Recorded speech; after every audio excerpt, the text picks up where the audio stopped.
നമസ്കാരം. മുഖ്യമന്ത്രി വാർത്താ സമ്മേളനത്തിൽ വയനാട് ദുരിതബാധിതർക്ക് ലഭ്യമാകേണ്ട പൈസയുടെ കണക്ക് വിവരങ്ങൾ ഇപ്പോൾ പുറത്തുവിട്ടിരിക്കുകയാണ്. അത് കൃത്യമായി തന്നെ അദ്ദേഹം പുറത്തുവിട്ടിട്ടുണ്ട്. അത് എങ്ങനെയാണെന്നും എന്താണെന്നും എത്രയാണെന്നും ഒക്കെ ഉള്ളത് നമുക്ക് പരിശോധിക്കാം. വയനാട് ഉരുൾപൊട്ടലിൽ ദുരന്തബാധിതരായി ക്യാമ്പുകളിൽ കഴിയുന്നവർക്ക് വാടക വീടുകളിലേക്ക് മാറുന്നതിനായി മുഖ്യമന്ത്രിയുടെ ദുരിതാശ്വാസ നിധിയിൽ നിന്നും വാടക ഇനത്തിൽ പ്രതിമാസ തുക അനുവദിക്കാൻ നേരത്തെ തന്നെ സർക്കാർ തീരുമാനിച്ചിട്ടുണ്ടായിരുന്നു. ഒരു കുടുംബത്തിന് പ്രതിമാസം 6,000 രൂപ വരെയാണ് വാടക ഇനത്തിൽ നൽകുന്നത്. ബന്ധുവീടുകളിലേക്ക് മാറുന്ന കുടുംബങ്ങൾക്ക് വാടക ഇനത്തിൽ പ്രതിമാസം 6,000 രൂപ തന്നെ ലഭിക്കും.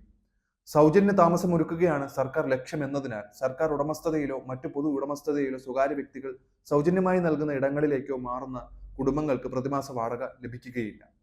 മുഴുവനായി സ്പോൺസർഷിപ്പ് മുഖേന താമസ സൗകര്യം ഒരുക്കുന്ന കെട്ടിടങ്ങളിലേക്ക് മാറുന്നവർക്കും പ്രതിമാസ വാടക ലഭിക്കുകയില്ല. ഭാഗികമായി സ്പോൺസർഷിപ്പ് നൽകുന്ന കേസുകളിൽ ശേഷിക്കുന്ന തുക പരമാവധി 6,000 രൂപ വരെ പ്രതിമാസ വാടക അനുവദിക്കും. നഷ്ടപ്പെട്ട സർട്ടിഫിക്കറ്റുകൾ വീണ്ടെടുക്കുന്നതിനായി മാർഗനിർദ്ദേശങ്ങൾ പുറപ്പെടുവിച്ചിട്ടുമുണ്ട്. 2018 സമാനമായി വിവിധ രേഖകൾ നഷ്ടപ്പെട്ടവർക്ക് യൂണിവേഴ്സിറ്റികൾ, സർക്കാർ സ്ഥാപനങ്ങൾ, തദ്ദേശ സ്വയംഭരണ സ്ഥാപനങ്ങൾ, ബോർഡുകൾ, കോർപ്പറേഷനുകൾ, കമ്മീഷനുകൾ, ഡയറക്ടറേറ്റുകൾ തുടങ്ങിയ സ്ഥാപനങ്ങളിൽ നിന്ന് ഡ്യൂപ്ലിക്കേറ്റ് അല്ലെങ്കിൽ പുതുക്കിയ രേഖകൾ നൽകുമ്പോൾ യാതൊരുവിധ ഫീസും ഈടാക്കാൻ പാടുള്ളതല്ല എന്നും ഉത്തരവ് നൽകിയിട്ടുണ്ട്. ദുരന്തത്തിൽ മരണപ്പെട്ടവരുടെ ആശ്രിതർക്ക് 6 ലക്ഷം രൂപ ധനസഹായം സർക്കാർ അനുവദിക്കും. SDRF നിന്ന് 4 ലക്ഷം രൂപ അനുവദിക്കുന്നതിന് പുറമെ മുഖ്യമന്ത്രിയുടെ ദുരിതാശ്വാസ നിധിയിൽ നിന്ന് 2 ലക്ഷം രൂപ കൂടി ചേർത്താണ് 6 ലക്ഷം രൂപ ദുരിതബാധിതർക്ക് ലഭിക്കുന്നത്. ഉരുൾപൊട്ടലിൽ കണ്ണുകൾ, കൈകാലുകൾ എന്നിവ നഷ്ടപ്പെട്ടവർക്കും 60% വൈകല്യം ബാധിച്ചവർക്ക് 75,000 രൂപ വീതവും 40% മുതൽ 60% വരെ വൈകല്യം ബാധിച്ചവർക്ക് 50,000 രൂപ വീതവും CMDRF നിന്നും സർക്കാർ അനുവദിക്കാൻ തീരുമാനിച്ചിട്ടുണ്ട്. ധനസഹായം അനുവദിക്കുന്നതിനായി നെക്സ്റ്റ് ഓഫ് കിൻ സാക്ഷ്യപത്രം അടിസ്ഥാനമാക്കി വയനാട് ഉരുൾപൊട്ടലിൽ മരണപ്പെട്ടവരുടെ അവകാശികൾക്ക് സംസ്ഥാന ദുരന്ത നിവാരണ അതോറിറ്റിക്കുള്ള അധികാരത്തിന് വിധേയമായി നഷ്ടപരിഹാരം നൽകുന്നതിനും ഉത്തരവ് സർക്കാർ പുറപ്പെടുവിക്കുന്നുണ്ട്.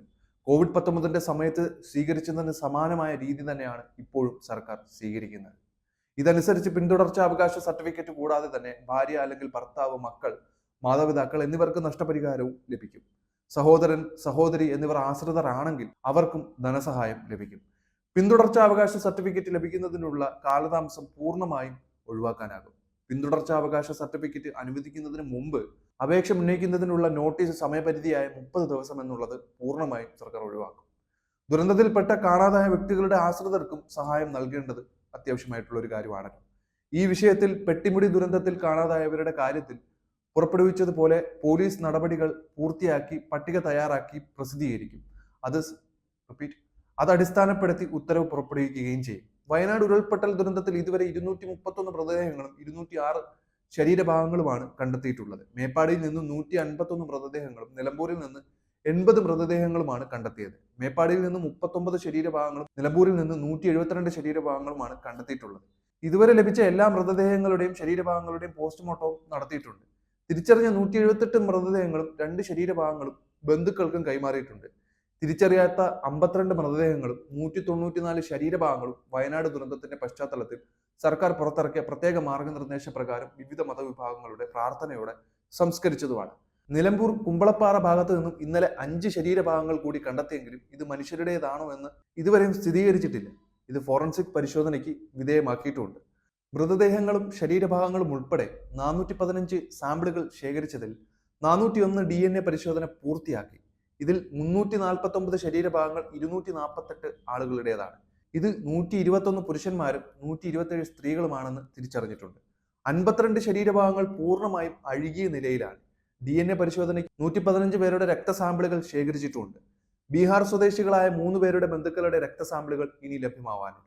DNA പരിശോധനയുടെ അടിസ്ഥാനത്തിൽ 118 പേരെയാണ് ഇനിയും കണ്ടെത്താനുള്ളത്. ചൂരൽമല പാലത്തിന് താഴ്ഭാഗത്തായി വനത്തിലൂടെ ഒഴുകുന്ന പുഴയുടെ തീരങ്ങൾ കേന്ദ്രീകരിച്ചും നിലമ്പൂർ, വയനാട് മേഖലകളിലും തെരച്ചിൽ ഊർജിതമാണ്. 7 മേഖലകളായി തിരിച്ച് NDRF, air force, civil defence, police, വനം വകുപ്പ്, സേനാ വിഭാഗങ്ങളും സന്നദ്ധ പ്രവർത്തകരും തെരച്ചിൽ നടത്തുന്നുമുണ്ട്.